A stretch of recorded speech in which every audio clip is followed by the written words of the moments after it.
പിന്നെ നീ കുറുമശ്ശേരി കവലറ്റ് ഇടിച്ചവനെ തിരിച്ചിടിക്കാണ്ട് ശരത്തിന് ഷടിയിടില്ല. പിന്നെ പറഞ്ഞേട്ടാ എപ്പോഴും ഷഡ്ഡി ഇടണ കണക്കല്ലേ. അതല്ല ബേബിച്ചേട്ടാ, ശരത്തിന് വരെ ഹോളിഡേയിലോ സ്കൂളിലോ കോളേജ്. അതിന് എപ്പോഴാ സ്കൂളിൽ പോയേ?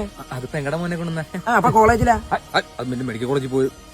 നിങ്ങൾ ആരുടെ വശത്ത്? എന്റെ വശത്ത് അവന്റെ വശത്താ? ഞാൻ നിന്റെ പക്ഷത്താ. ബാക്കി പറ. ബേബിച്ചേട്ടാ, ശരത്തിന് വരെ നാട്ടിലോ വീട്ടിലോ എന്തെങ്കിലും പ്രശ്നം ഉണ്ടാക്കിയിട്ടുണ്ടോ? ഇന്നലെടാ, ഇന്നലെ ഞാൻ 5 വയസ്സിന് പുറത്തിറക്കി. അതൊരു ചെറിയ കേസല്ലേ? അപ്പൊ മറ്റേ പോക്സോയാ? ഇടയ്ക്ക് അതൊക്കെ ഇല്ലാണ്ട് ഈ നാട്ടിൽ ജീവിക്കാൻ പറ്റും നിങ്ങൾ? അതും ശരിയാണ്. അവനെന്തായാലും നല്ല ഇടിക്കും, എന്നിട്ട് എനിക്ക് റെസ്റ്റ് ഉള്ളൂ. ഞാൻ ശരത് ഭാവന. ജിങ്സന്റെ ഹെൽത്ത് ഒക്കെ അല്ലേ? ഹെൽത്തി നടന്ന ഇന്നലെ ചെറിയ പനിയും ചുമയൊക്കെ ഉണ്ടായിരുന്നു.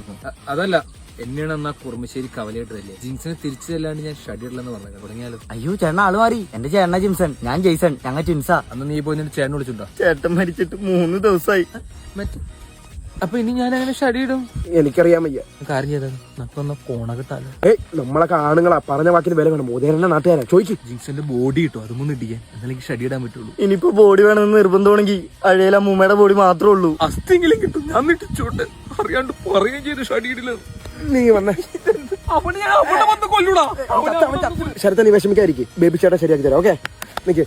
പിന്നെ എന്തായാലും ഇവിടെ വരെയൊക്കെ ആയി. ഞാൻ ഒരു 500 രൂപ തരാം. നീ കുറച്ചു നേരം ജിംസിനായിട്ട് അഭിനയിക്കും. ഒന്ന് ഇടി കൂട്. ജെട്ടിയുടെ കാര്യം ആയതുകൊണ്ടാ കേട്ടാ. ഓക്കെ, കമോൺട്രാ ജയ്സാ.